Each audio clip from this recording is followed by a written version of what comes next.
नैमिषारण्य क्षेत्र में सूत जी विष्णु सहस्त्र नाम का प्रभाव बताते हुए कहते हैं कि हे ऋषियों, भगवान विष्णु का जो सहस्त्र नाम है, इसका जो पाठ करता है वो हजारों यज्ञ से भी बढ़ करके है। एक बार एक नगर में मुचकुंद नाम का एक राजा रहता था। वो राजा का नियम था कि एकादशी के दिन अपने यहाँ किसी को भोजन नहीं करने देता था। अगर घर में जानवर है तो उनको भी खाने को नहीं देता था। जो पक्षी पाले हुए हैं उनको भी नहीं देता था। उसका एक ही मानना था कि एकादशी के दिन भोजन नहीं करने से भगवान मुक्त हो जाते, भगवान मुक्ति दे देते। अब उसकी एक बेटी थी जिसका नाम था चंद्रभागा। उसका विवाह हो गया और वो बड़ा भगवान विष्णु का भक्त था। तो उसको जब पता लगा कि मेरे ससुर हर एकादशी को अपने यहाँ पर एकादशी महात्मा की कथा कहते हैं और सब मिलकर के भजन कीर्तन करते हैं, उसके मन में इच्छा हुई मैं भी जाकर के देखूं।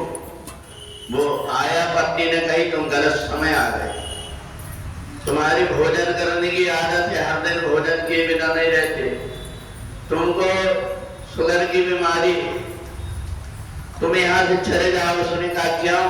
बोले मेरे पिताजी कल पशु पक्षियों को भी भोजन नहीं लेने देते, तुम्हें भोजन नहीं मिलेगा।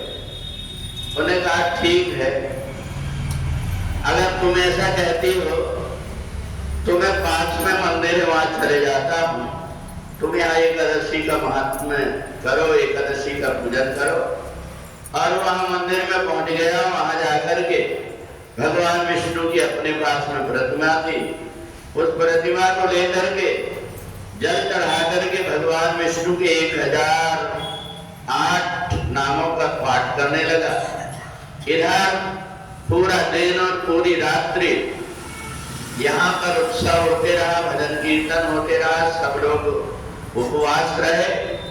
दूसरे दिन जब भगवान के मंदिर में गए तो जाकर के देखा कि भगवान विष्णु की जो मूर्ति थी उसकी जगह साक्षात भगवान नारायण बैठे हुए हैं और आंख बंद करके अभिषेक कर रहा।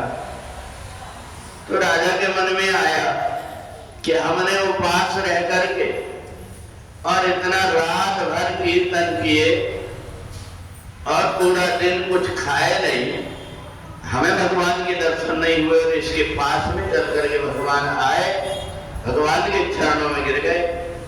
भगवान ने कहा रे मुचकुंद, अगर भूखे रहने से ही मैं मिलता तो जितने गरीब भूखे रहते उनको तो सबसे पहले मिल जाता।